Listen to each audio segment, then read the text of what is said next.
Well, Oh man, how you been? I'm good. Oh man, it's been a minute. It has. Like it's been a minute since I had a chance to really. We've been busy. Yep. We've been busy. What's been going on in your life? Work.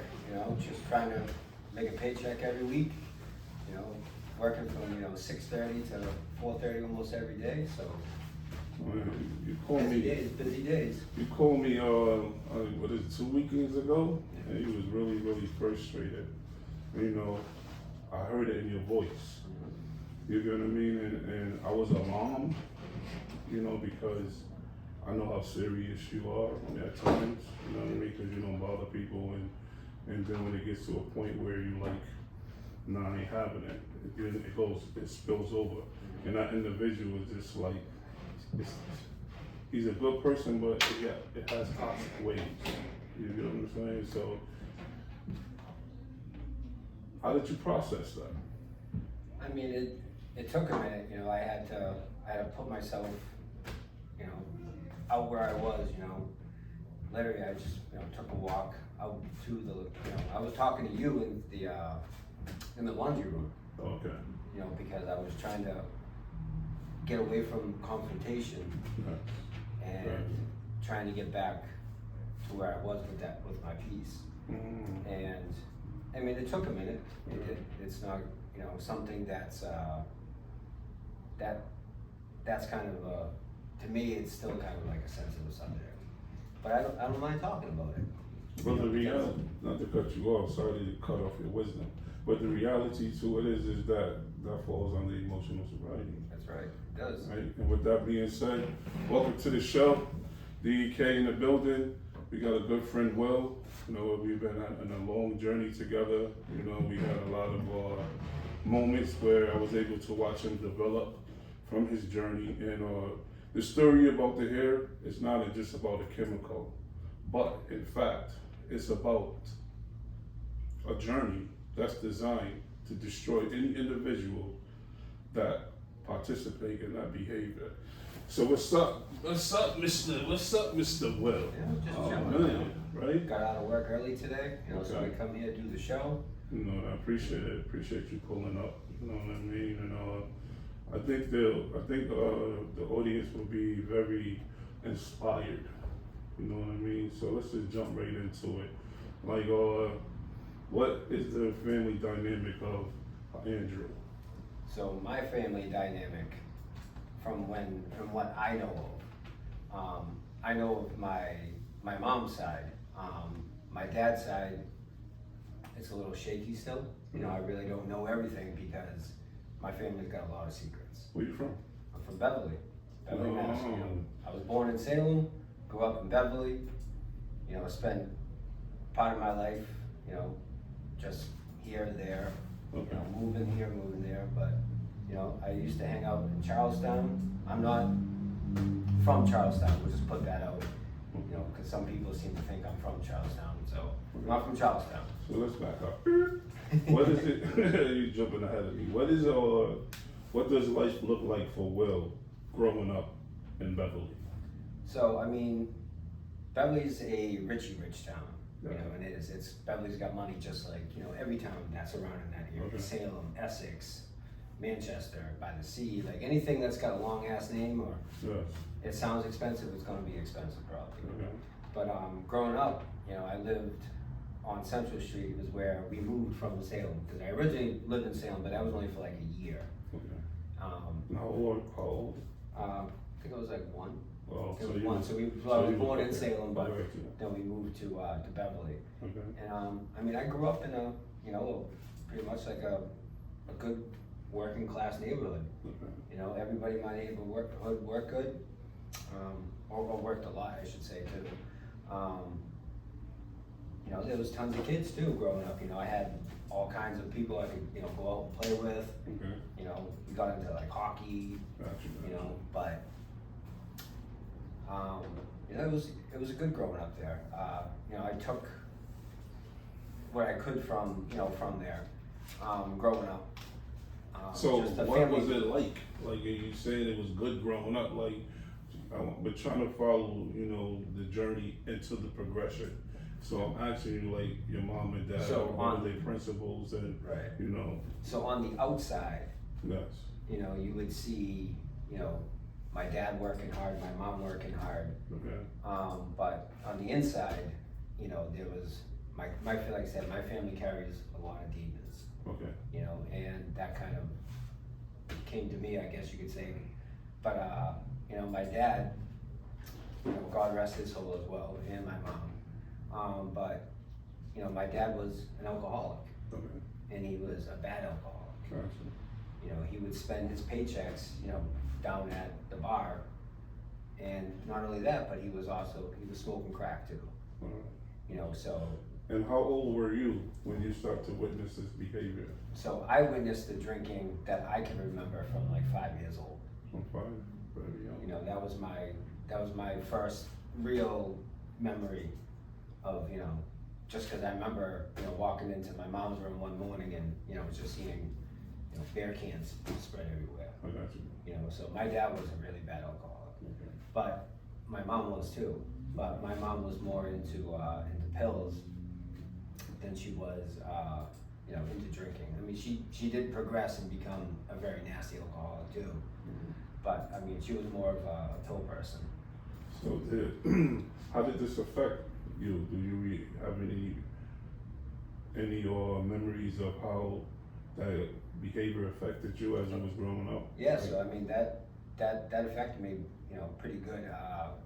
You know, my dad, you know, and you know, my sister. I have a sister as well. I don't really talk about my sister, but Okay. you know, I have a sister too. Yes. And my sister doesn't probably really know because she was young when, you know, the beating started. Like she wasn't even alive actually when the beating started. Okay. You know, my dad would, you know, go out from the bar, come home, you know, and just come home and he'd start swinging. You know, wake me up out of my sleep, punch me in my sleep. Gotcha.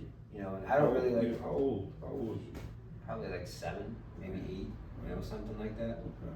So in there, you know, it just, but I didn't know back then, you know, it's just, you know, he used to tell me to take it like a man, you know, and just take the punches, so I, you know, took the punches, Yeah, I got you. you know, and it was very hard. I mean, it's not, that's a, you know, Yeah. that's, you know, That's what that's a we- tough subject, but Yeah. that's okay, you know. We tap on it and, you know, we gonna tap moving forward.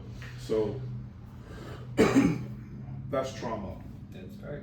Period is trauma. You know, there's no getting around it because at that age, you are still processing. You are still identifying, you know what I mean? Yep. And what we download at that age period, it is who we carry, you know, what we carry, you know what I mean? So, take me from the behavior of your father hitting you into you moving on into being Will.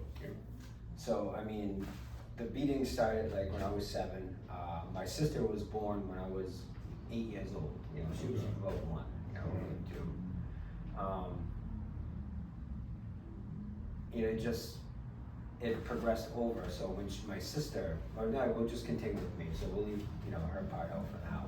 But, you know, I took the beatings like I was saying, you know, I just took them and I took them, you know, and. So what was the justification, not to cut your wisdom off, but what was the justification that he would say he's beating you for? Because I know, like, I try to play that victim conscious shit with my mother. You know what I'm saying? But I was bad as shit. You know what I mean? Yeah. So as I progressed, you know, further in my life, I realized that she was beating my ass because I was bad. You know what I mean? So, but you saying that you didn't have no behavior, it was just a rage, an alcoholic rage. You would come home and take it out on you. What was he justifying? Well, as I got older, I learned that my mom was never around during those times. So instead of taking it out on her, he took it out on me. Okay. But when she was around, you know, he would beat her too. Like my mom went to the hospital multiple times. Like I remember one year during Thanksgiving, you know, she was cooking and my dad, God knows what he was doing, drinking, probably smoking crack or something, you know. But he got angry because something wasn't made properly. So he took that pan of boiling water and he threw it right at my mom. All down her leg. You know, and you know, there's been times where, you know, I would wake up out of a dead sleep when I was just, you know, a young kid, you know, and I'd hear him beating her. because she didn't have no money and he needed money.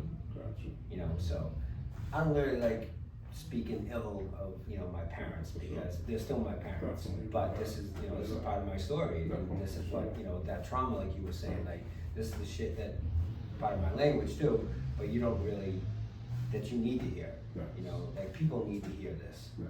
That's You right. know, and like I said, that's just, you know, it's part of my story. Yeah. But yeah, he would take it out on me because lo and behold, my mom wouldn't be home because she knew when he came home what was gonna happen. Gotcha. So, but she didn't know he was actually gonna take it out on me, you know. But then when she found out, she stood home, you know, and she took the beatings, you know. But then when I finally learned what was actually going on, I used to jump in, and then he would beat me, he would beat her, Okay. you know. And then I don't know if it really ever happened to my sister. You know, when I turned like 13, and not even just 13, but anytime I could get out of the house, you know, I stayed out. I didn't come home till I had to come home, Gotcha. you know, and then You said 13? 13. Okay, so question. How was you emotionally? Did you become aggressive? Did you become like hateful? Because I'm gonna be honest with you, like, you know, like I love my mother to death. She's a beautiful woman. Yeah. You know what I mean? But I used to be, you know what I mean? Like after like Yeah. and it got more. The progression of that to the point like then she just realized like nah, it's over. Like, and you know what I mean? So from 13 on, and I think that's like 13 is when she just said nah, like, you know what I mean? Because she told me one day she seen it in my eyes that it something she never seen, and then she just said okay. So but I was angry. Yeah. Like Absolutely. I was angry. So well, how did that anger affect your life? So, I mean, the anger didn't really hit me just like that because I put all my, I guess you could say I put all my energy and that anger into like playing sports. Like we used to play hockey. So if we weren't playing like on the street, we were playing in tournaments that they always used to have. Okay. And I mean, Very popular around this right, area. Yeah. right. That's where I used to take my anger out on. Okay. And you know, you can't like hit people, you know, there was no fighting, but we used to actually, you know, play in hockey. We used to go down and we used to we go to like work sites, like construction work sites, Gotcha. and we would steal the caging. Okay. And so what we did is we built a hockey rink around the basketball court. Okay. All kinds of stolen fucking. Yeah. So you was already indulging into shit you're Right. supposed to be doing. So that's So let's back up for a second Okay. because I just I wanted the audience to get a clearer understanding because we just jumped. So 13, what do 13-year-old Will looks like? You get into your athlete, you get into sports, recreational league, etc. Right? But what is your behavior developing? Like when did you start picking up behavior that was high risk? Yeah. At 13? At 13. So 13 is when I first started smoking weed because my next door neighbor was, you know, she was a mother to like one of the kids that we was hanging out with. So who put you on to smoking weed? My friend's mother. Your friend's mother? Yep, Okay. she did. And that's when, you know, I think it was, the first time was 4th of July actually. Okay. And she came over to us because we were all outside. And we, you know, back then, you know, you could stay out as late as you want, you know, because we were all playing around, you know, having a good time. But then she came over with beers too. Okay. You know, and that's when I first got that feeling of getting high and intoxication because you're giving a 13-year-old a beer, you know, that's never had alcohol before in their life. Gotcha. You know, What did you feel? I loved it. I was hooked right there. You was hooked. Hooked. Hooked. I never want, because all the pain that I felt was gone. Okay. You know, it just stuffed it all away because I felt different and I liked it. You know, I loved it. All right. You know, and that kind of progressed. And, you know, we'll get into that later on too, but that's where it started. And I don't want to jump too far, you know, because we're, you know, questioning and stuff like that, but, you know, I was a full-blown alcoholic by 16. So what's 13 to 16? Like, what is your routine, right? What is how you getting money? First of all, what is your routine? What did the routine? So 13 is I'm still going to school. Okay. You know, at least I'm trying to go to school. You know, Okay. still. We're going out. You know, after school or if we're not even going to school, you know, we're going to my friend's house to steal liquor from the cabinet. Okay. We actually found out that, you know, we found out where his mom had the weed, so we'd be stealing her weed How much too. weed? I mean, back in the day, it was probably, you know, like half an ounce. Okay. You know, so we would just take what we wanted out of it because we didn't think she was gonna know, you know. But so that's when I started everything right there at 13. Okay. And like I said, it just progressed. So at 13 through 16, school, getting high, drinking, Okay.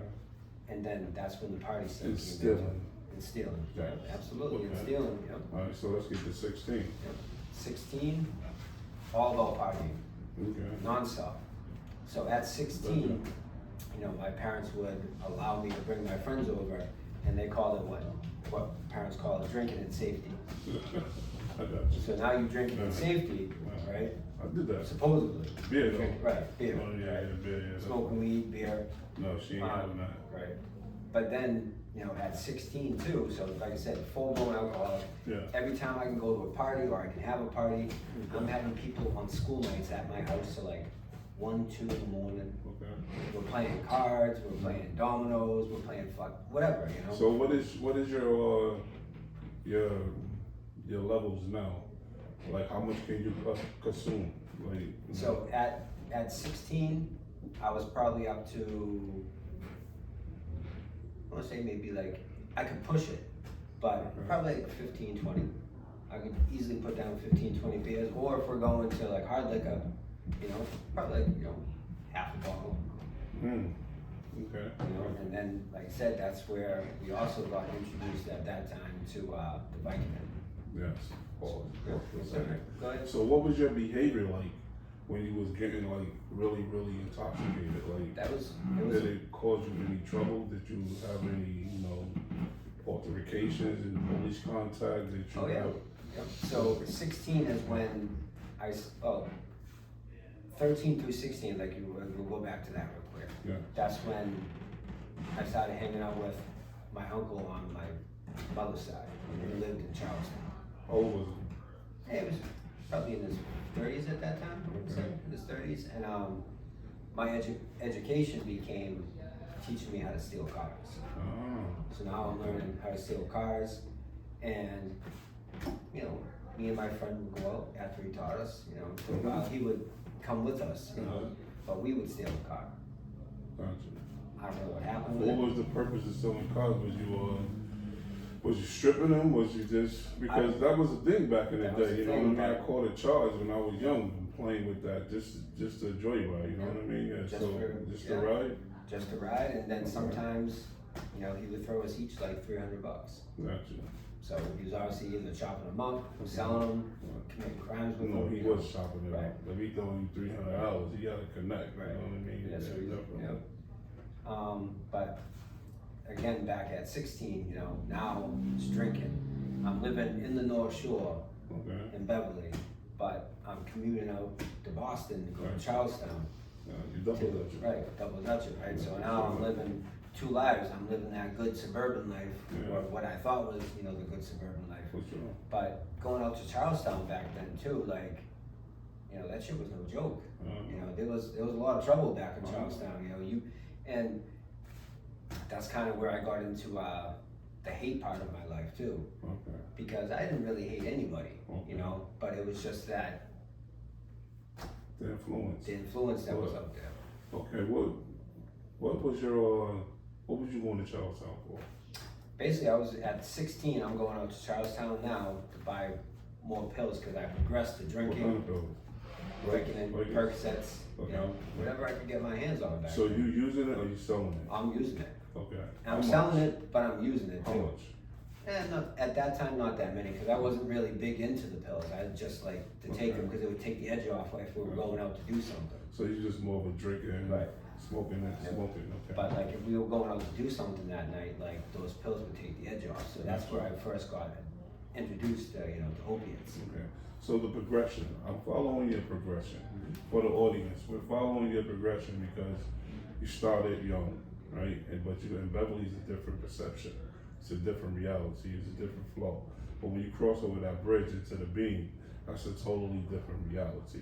So you can go from being humble because you don't really have to really be aggressive. Yep. You know what I mean? In Beverly, you can get busy because they there too. Yep. But when you cross over that bridge, you cross it over to a different state of mind. You know what I mean? So the state of mind that you would start to portray when you got to Charlestown was what? Like, because you know, we got a lot of stick up kids back then. Yep. You had a lot of, you know, they used to do their thing. Yeah. You know what I mean? I know their history very well. I was up north with them, you know what I mean? And they did their thing. So what part did you play in it? Because when I'm hearing your story, I'm hearing you saying that your older uncle influenced you, right? And so now when you go over the bridge, you know what I mean? What influence are you, what habits are you picking up over there? So now, like, it's, like I said, taking the Vicodin Percocets, that's taking the edge off. So instead of stealing like one car a night, we're going more. Okay. You know, so we could be stealing 2, we could be stealing 5, Yeah. because now we know there's a spot where we can bring the cars. So now we cut my uncle out completely. Gotcha. So now he's out.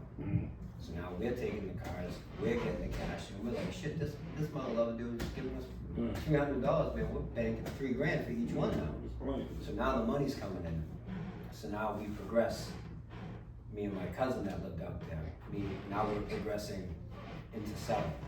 You're hustling. So now we're hustling. Now we're making all You're kinds. hustling in Beverly? So we're buying it cheap in Charlestown, For sure. and we're going back to Beverly, and we're double, even tripling Gotcha. what we could, because they didn't have their hands on that kind Yeah, of stuff for back sure. then. Definitely. So you could buy a Vicodin for back then maybe like $1, maybe 50 cents or something, you know. Okay. Now you're going back to Beverly, you're selling 8 milligram Vicodin for, you know, $8. For sure.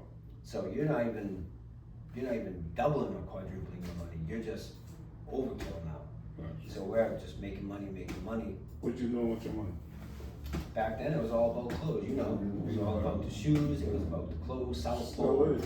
Boss. It still is though, right? It is. Definitely. It is. No, definitely. You know, so, and then the girls out there are different from the girls that are living in Beverly. Because you got these nice, uptight kind of girls, and then you got these wild ass crazy girls out in Charlestown that are down to do whatever you want. Okay. So now I'm getting into that phase where we're selling and we're seeing and we're seeing more. Yeah. So now I'm starting to see the other side of that disease too for women. For sure. And Definitely. you start getting into like prostitution. Not me. I didn't get into prostitution, but You're lying. Yes, you did. You're lying. Yes, you did. I don't want to blow you up, put you on the spot. But yes, you did, because that's what we did. yeah, It was just an experience. We was young, you know what I it mean? was. But, you But know. it's not like we made them do it. It was like they Yeah, did for sure. you know. Definitely. So, you know, things just started getting crazy out there, and then, you know, I just took some time away from out there Okay. because my cousin Wait, progressed. hold on. You're trying to rob me in the story. No. What was crazy about it? So this is where my cousin progressed from just being like a regular kind of person. He started getting into like motorcycles. So Okay. now he's into that motorcycle craze, and you know, But you were too. I used to ride. I did. You know, I used to ride motorcycles. You know, Okay. every now and then we got our nice bikes and everything. But he started hanging out with a certain motorcycle club guy. Okay. Well, I'm gonna drop a name. No name, but yeah. He got into that, and he's actually still in it. Okay. You know, and that's where we got into a whole different level of craziness. I want to know what kind of Straight crazy. craziness. Yeah, tell me. So I'm going to How regular old, parties. how old are you So now? we're still 16, maybe Okay. 17, So, right? So okay. we're still there, Gotcha. and I'm going to crazy ass parties now. I'm not even talking about like regular house parties anymore. We're talking parties where there's guns, there's coke, there's chicks all over the place. Okay. Just wild ass shit. So this is the new clique. Right. This is the So now I'm environment hanging of the out clique. with my cousin, Okay. going, to these certain parties that Yeah. he's becoming a hang-around. So he's getting more involved into Nice. the club, and I could just see the difference in him. Nice. The difference went from him being what he was growing up, where he grew up, Okay. to a whole level of violence that, like, even at 16 or 17, I wasn't even ready for. Mm. I remember some crazy ass shit one night. We came to this party, they were all there, probably 70, 80 people. Okay. And, there was a fight over something. And at first I was kind of like hanging him back, so I'm like, I ain't get involved in this kind of crazy shit, and I just see a gun come out and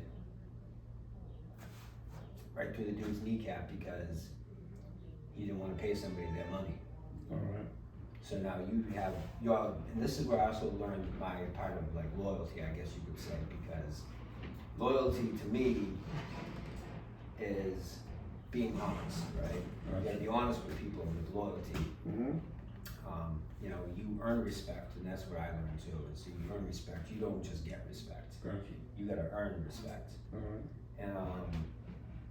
And I finally got the reason why, because I was never told by my cousin what happened that night. Mm-hmm. But we never saw that person again. Mm-hmm.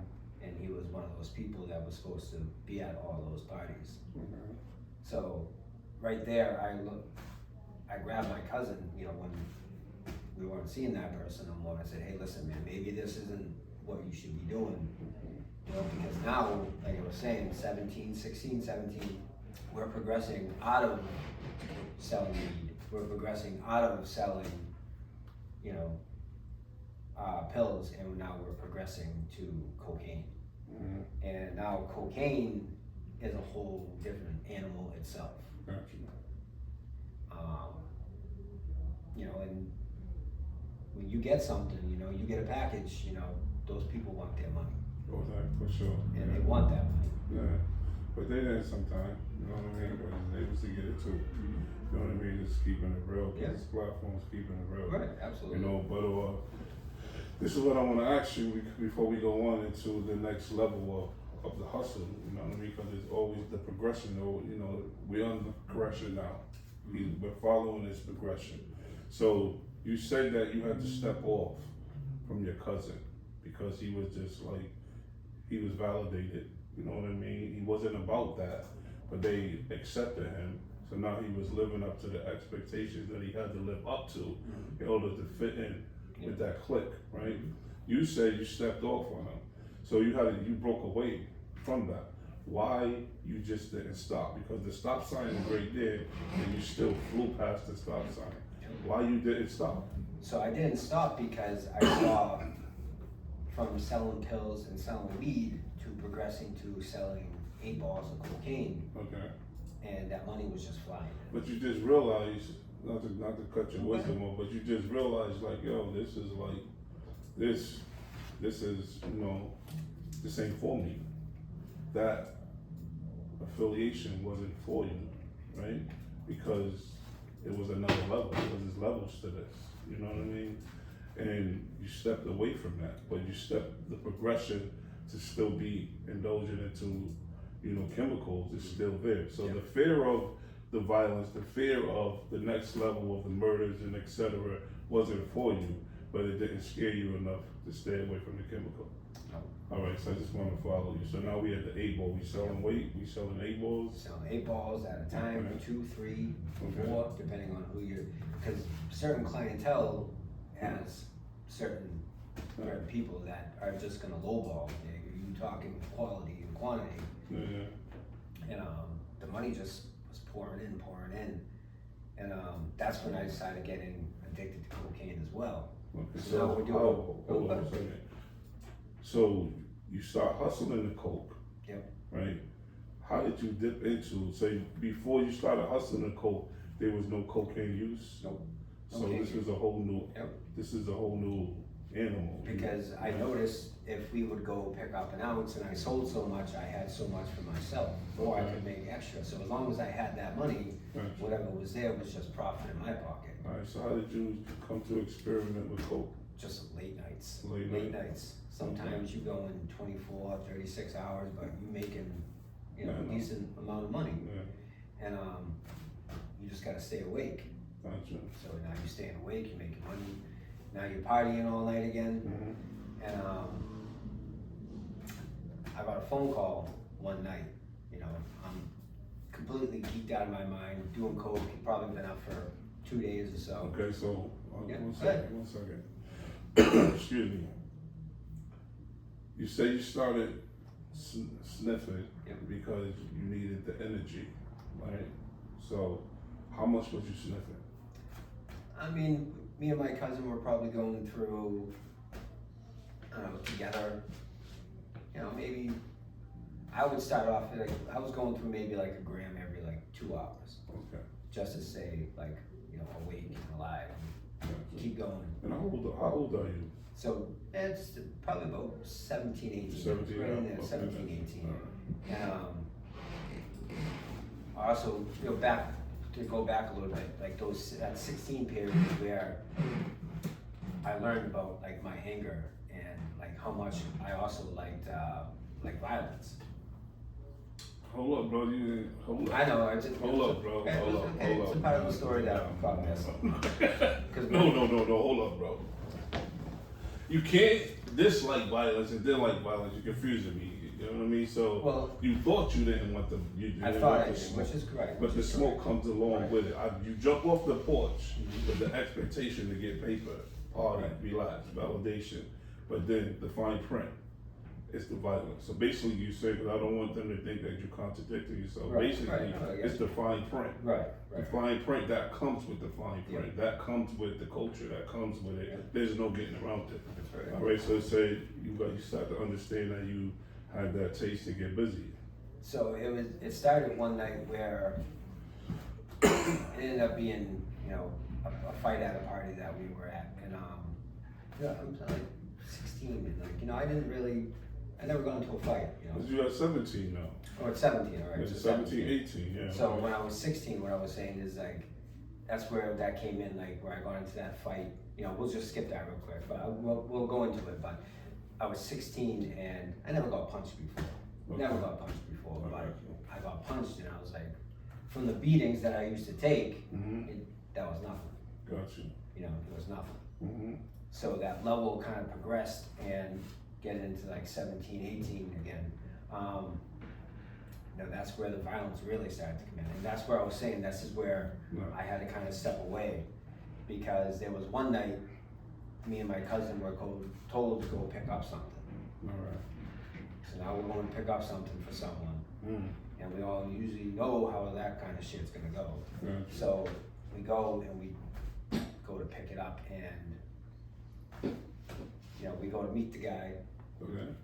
Nobody told us about anything about money being exchanged, you know, simple, here you go, leave type situation.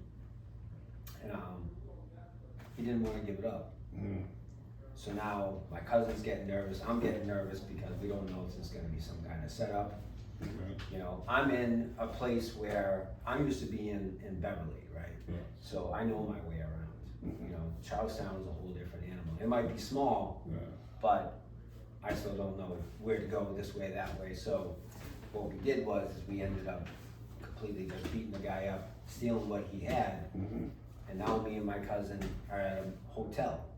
Okay. So we robbed him for about 5 ounces of cocaine, I think it was. Yeah, you got issues. So Yeah, okay. now we got problems, and we know something's coming, but we just don't know when it's Yeah. coming. So I'm in the bathroom, you know, I come out, I'm doing a couple lines, my cousin's doing some lines, you know, we're trying to get to that point, Mm-hmm. and you know, my cousin's just like, you know, something's gonna happen, and I'm like, all right, man, just chill, I'm gonna go over this, you know, we're in a motel or hotel, whatever it was. And, So where you at? You were so we're in Charlestown. you in Charlestown? And we're at like a little motel, Gotcha, you know, gotcha.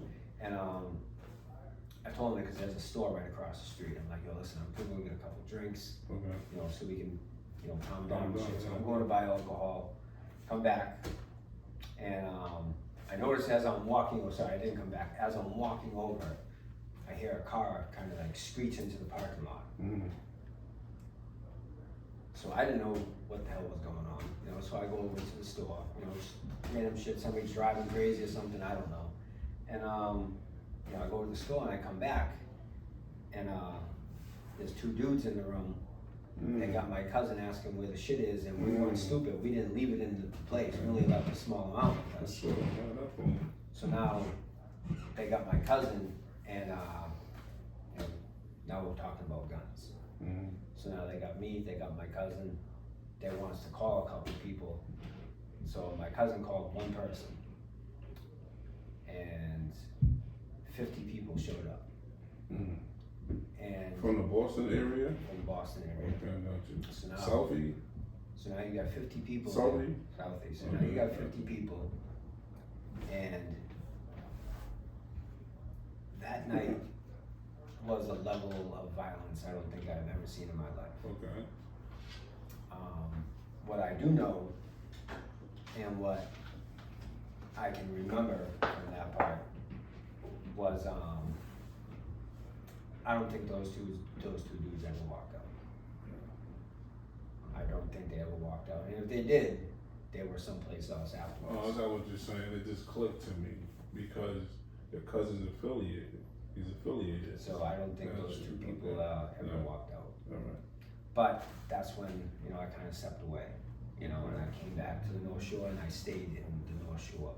I didn't go back to, because that was a level of violence I wasn't even ready for. When you start adding drugs and you start adding alcohol into that situation, you're doing things you're not supposed to be doing. Yeah, that's where that progressed for me. So now I'm addicted to cocaine. I'm addicted to drinking. I'm trying to do the pills as well. I'm trying to sell on the side. Okay. And my life just became. You 18?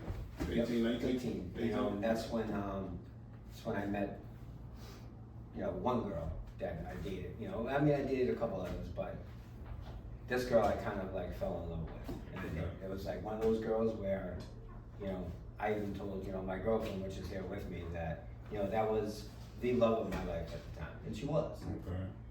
I see you trying to clear that up. Right. You want no well, no, smoke. she knows. You don't want no smoke. You trying to clear that up. You don't want no smoke going home, huh? No, right. So I got the love of my life now, but gotcha. She was that girl that, I could marry. Okay. And she stuck with me through the shit that I was going through. Okay. And she was always there to support me. So 19 now, right? We were saying 19. And so she just one second. Is your progression? Are you getting sick?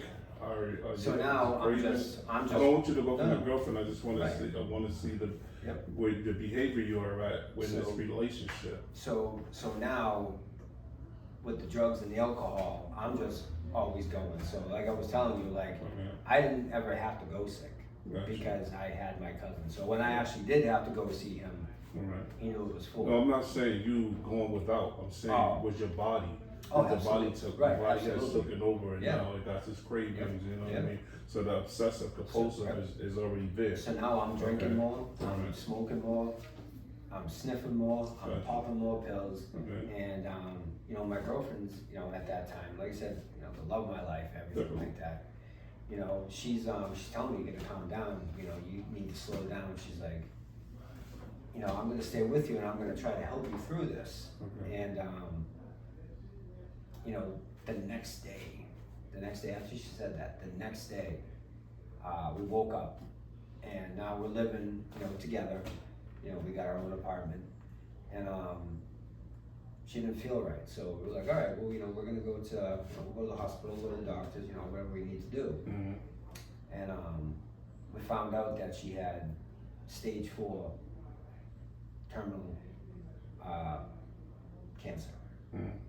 So I don't know how it went to stage 4 because I'm not a doctor or anything like that, but she had stage 4 cancer. And that was one of the hardest times in my life. You know, I mean, I've been through some hard times, but that one's a whole different animal because now you're just talking about the mental part of it. Okay. You know, so they only gave her 9 months to live. Gotcha. So now she's got 9 months to live, right? Mm-hmm. And I'm so fucked up all the time that I'm trying to make time for myself. I'm trying to make sure she's, you know, she's okay and she's taken care of. Gotcha. You know, so she tries the chemo's not working. Gotcha. You know, she had pancreatic cancer, sorry, she did. Pancreatic cancer.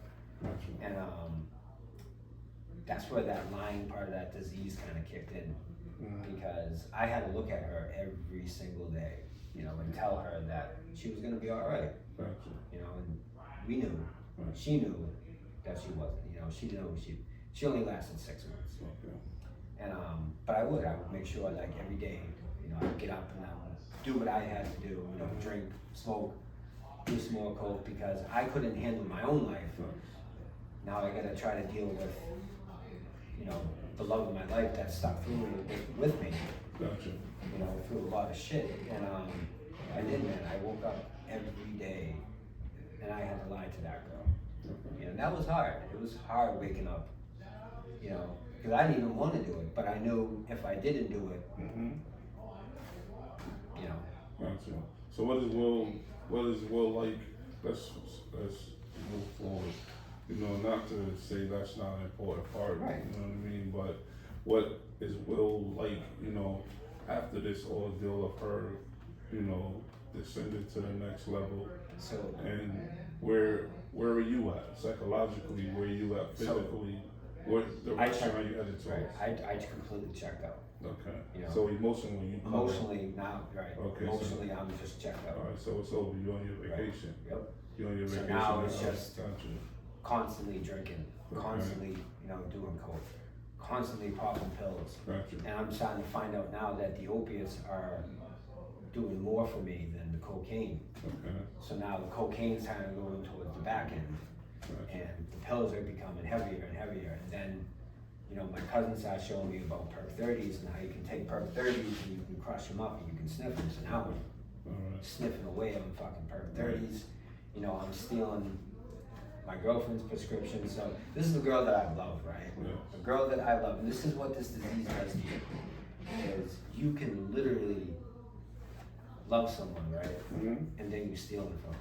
Yeah. Stealing from them. Okay, you piece of shit. So now I'm right. Hell yeah, listen, man, I was a She's piece of dying. shit. Man, absolutely, she's dying, right? Piece of shit, dude. Biggest piece of shit in the world. You know, I know that. You know. I know. No, not like that. At that moment. Right. No, right. At that. You're Right. not, Right. you're Right. Not now. Shit, Right. let's clear that Right. up. Period. Right. But that's At that that time. state of mind. You Right. know what I mean? That is like straight self-centered. Yeah, absolutely. No offense. I wasn't Yeah. trying to offend you. That's but- the classic addict, Yeah. you know, mentality. Sure, definitely. So I'm doing perk 30s. I'm stealing her prescriptions. You know, I mean, she wasn't taking them anyways. Gotcha. You know, so I was like, well, these are just going to waste. You know, what the hell? You know. So now I'm popping 8 milligram blue fucking Percocets. She's getting, you know, Valium back then. You know, to kind of take the edge off. So I'm popping Valiums. Okay. Disaster. Walking disaster. Absolute walking disaster. All your hustle is starting to be tanked now. Yep. You know what I mean? Because once you start to get that body's in control now. That obsession is there. That you know what I mean? What's your life like?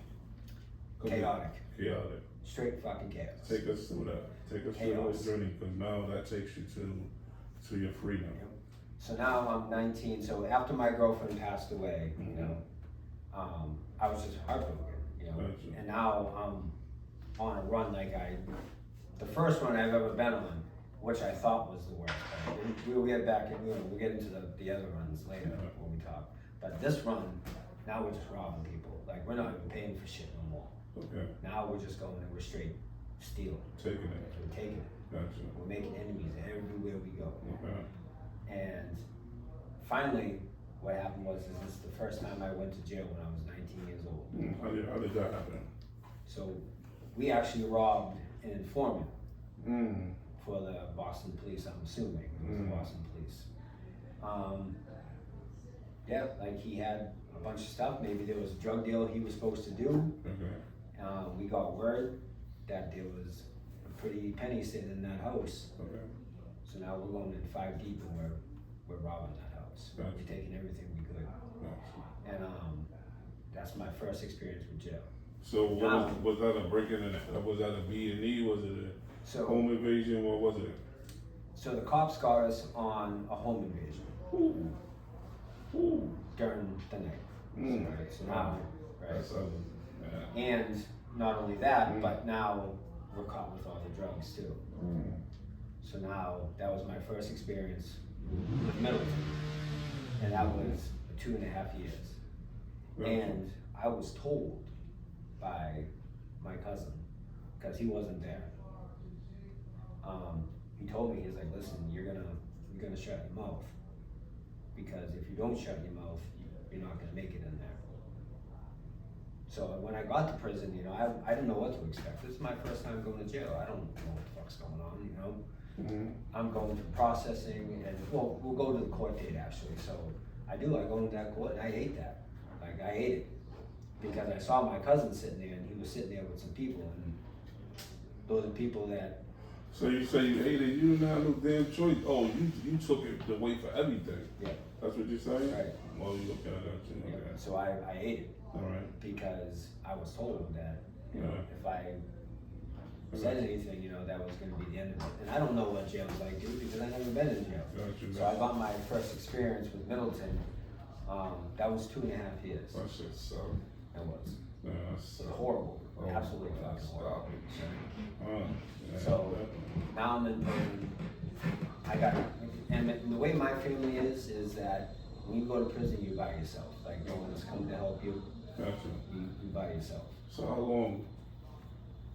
So I get to prison, and I do that 2.5 years. But when I get there, right? Yes. Somebody comes up to me with, you know, a message and says, hey, you know what? You're all set. Don't worry about it. Taken care of. I was in there for that 2.5 years. Gotcha. So you caught a county bill and a home invasion? That's a blessing. Yep. You know what I mean? And drugs, that's a blessing. And drugs. That's a gift. That's a gift from the heavens. So let's move forward, right? So you get out, what life look like when you get out? So now, 21 years old. Yeah. Oh, okay. So now you 21. Yeah. About 21, right? 2.5. Yeah, 2.5 years. About 21. Okay. So now I'm 21 years old. So now I really don't talk to my family. You know, I still live with my mom. I still live with my dad. You know, it's just rough. You know, it's like getting out of jail, dude. I'm so used to being told when to shit, when to eat. Gotcha. And you know, it's rough. You know, I don't know, you know, what to do with my life, because I was been so addicted, and then even in jail, I was getting what I wanted. You know, and I didn't even have to pay for it. It was all on the house. Gotcha. So now I get everything I need. You know, I get out of jail. You know, and I started thinking, I'm like, damn, you know, I'm like, fuck, like, you know, I gotta try to change my life, like, here a little bit. Like, this shit's got just way out of. So I tried going to meetings, you know, 21 years old, going into Beverly, going to meetings, you know, where I live. And I don't know, I didn't hear nothing, because that disease was telling me that, you know, you're worthless. You know, you don't gotta be here, like, you need to be back out there doing this. Gotcha. You know, so that disease is fully taken over now at 21. So I tear my shoulder about mid-July, I wanna say, 21. Never did nothing with it, you know. So now from 21 to 24, it's really nothing, man. Like 21, dude, I stopped drinking. Like, I just couldn't do it no more. I was still doing coke, still doing pills, you know. And yeah, I just stopped drinking. Like, I don't know, I just couldn't handle it no more. It's now you know, the drugs took over. So like, alcohol's out the window. I'm not drinking anymore. And we get to 24, you know, I meet my new girlfriend, you know, we move in together, we have a kid, and I just couldn't really move my shoulder, dude. Like, I couldn't feel it because, you know, all the drugs and the pills and everything. I go to the hospital because I just really couldn't move. My fucking arms hurt, like my shoulder. Yeah. So they told me that I needed, you know, to get surgery. So I got the surgery, 2004 was it, right? Got that surgery, and that's where I got introduced into Oxycontin, which was a whole new level of something I wasn't even ready for. And my doctor at that time, he's like, I'm only gonna give you 30 at a time, just take one every day. And he was only giving me the 40s at that time, but those shits were making me sick. And if most people don't know, Oxycontin is actually hydrocodone mixed with, I believe it's not morphine, it might be morphine. It might be morphine, I forget, but it's something like that. And those shits are making me sick, dude, because those shits are strong. And I go back a month later, the doctor checks out my arm, and he's like, hey, you know what, I'm gonna bump your script from 40s, I'm gonna bump it to 80s. Gotcha. And I said, wait a minute, I'm getting sick off these ones, like, what do I need, 80s for? Yes. And he's like, well, that's what I'm gonna do, and I'm gonna double it, so instead of 30, I'm gonna give you 60, and I'm gonna give you 80. Okay. And I didn't know at the time when I got that script, right, that I was gonna get full-blown addicted to opiates. Oh, no. Full. No. So now, I'm going to take my pills every day, I'm taking like a normal person, I'm just popping them, I'm not sniffing them, because I didn't know you could sniff them at that time. And I started noticing that my prescription was fucking going low, and I'm like, where's all my pills going? Gotcha. My daughter's mother was taking them, and she was doing them. And I confronted her about it one day. And she's like, well, I'm gonna show you something. She's like, watch this. And she showed me how to take the coating off. You just put it right in your mouth, take the napkin, wipe it off, let it dry for about 2 minutes. Gotcha. Now you're crushing that up and you're sniffing it. I sniffed half of one, no joke, for the first time, right on the floor. Out cold, that was the first time I overdosed. How many times did you overdose altogether? Altogether, 17. 17 times. And like, we can talk about that a little bit too, but that's gonna go along with God's plan. And so now, overdosed, what the fuck happened? Woke up in the hospital and like, yeah, you were dead for like 5 minutes. We had to bring you back to life. I'm like, what the fuck happened? They're like, well, you got enough Oxycontin in your system. Like, do you have a prescription for this? Because the cops were there too. And I'm like, yeah, I got my prescription, at the house. He's like, well, just be more careful when you're taking those, because my arm, I'm still in the casket. You got to be in that for 6 to 8 months back then. And so I go home, and now I'm like, oh shit, dude, you know what? That fucking felt great. And that's where that disease gets you too. Is like, it's like, you just keep going. So now I'm just going and going, and I'm blowing through my scripts, probably within 3 weeks now. So I'm going through 60, 80s in 3 weeks between me and my girlfriend. Okay. And I keep going back to my doctor, and he keeps up and up. So now I'm getting 120 a month with 80s. Gotcha. And then I'm learning that like other people out there, will buy these. Yeah. And I'm like, oh shit, like, now back in, so now I can sell these again. Sure. I didn't know how much you could sell them for, so I was selling them for like $10, and my cousin comes out to me, he's like, because I'm talking to my cousin again, I talked to him briefly through periods of my life, and he comes back around again, and he's like, crazy, he's like, you could be selling half of that for $30, and you selling those for 10, a whole one? So now the money's really coming in, because now you get 120, you're doing $40 for a half. Yeah, definitely. Or you selling them for 60 for a whole. That. All right, so now we get into, we're going out of state. So now we're meeting people halfway from. What state? So we're going down to West Virginia. Oh man. So now we drive in West Virginia. Okay. We meet the guy from Florida. Okay. And we're picking up about 5,000 to 6,000 at a time, and we're bringing them back, and we're just selling. So you back in the shuffle. Okay. And at this point in my life, my girlfriend and my daughter left my life, So now I'm just bitter, sour, bitter, lost my job How old are again.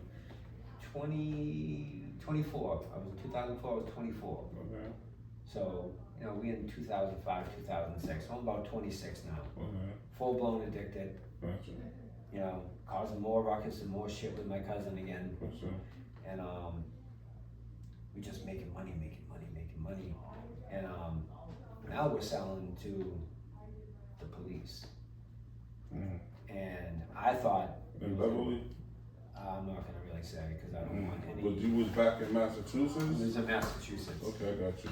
So now I'm selling to detectives, and I thought this shit was we were gonna get arrested again. And no, they were buying whatever they were doing with them. Gotcha.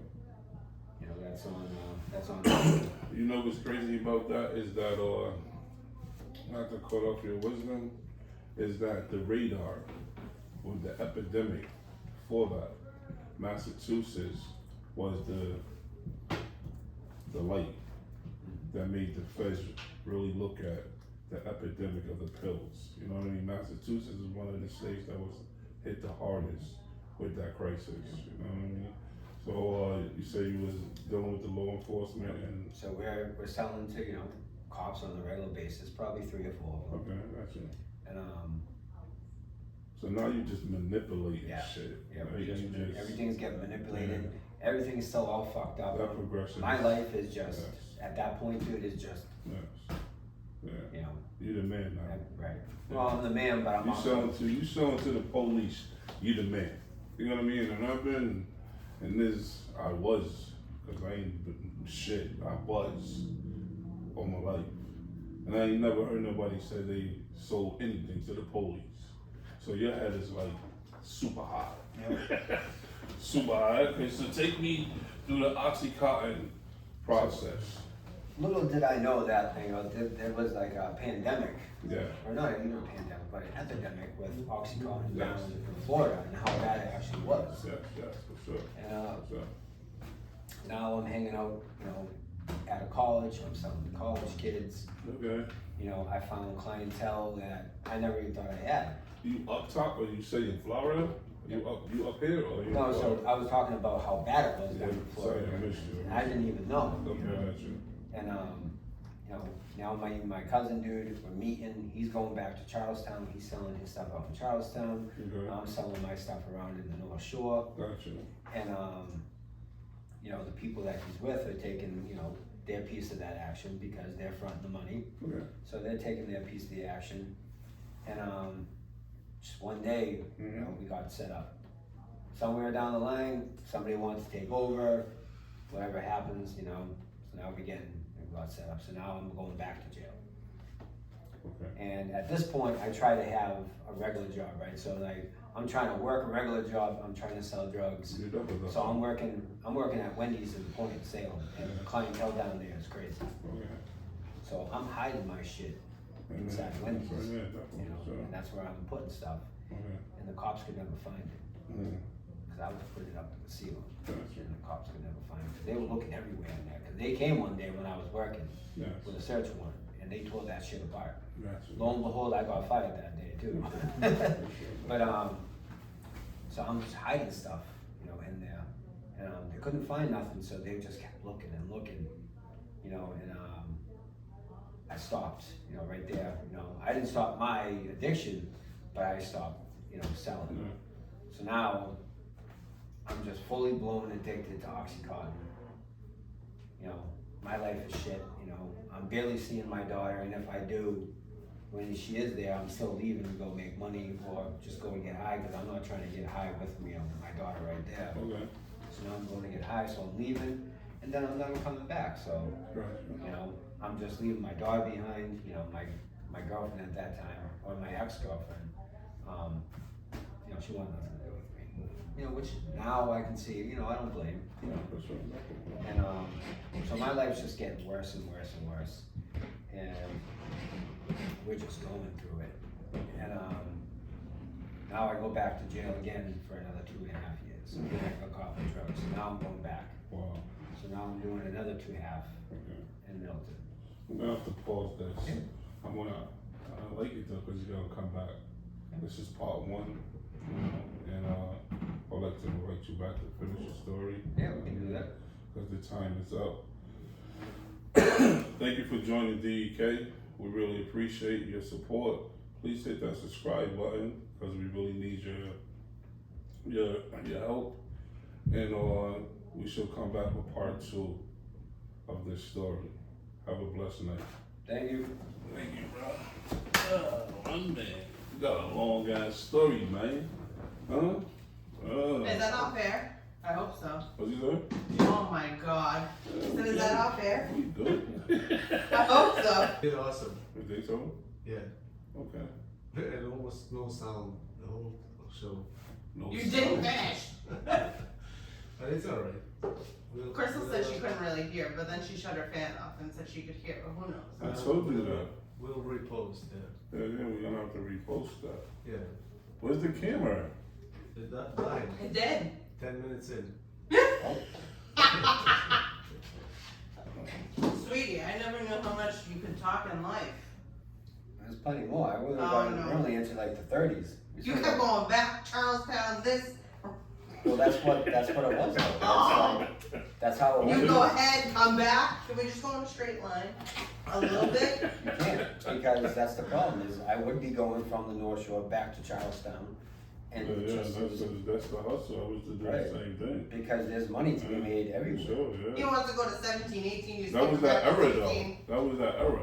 You know what I mean? Like it was a scramble era in Massachusetts. Like you was moving. Like yeah, the story's crazy because the same flow you were saying was the same shit that got me in this situation. Like non-stop hustle.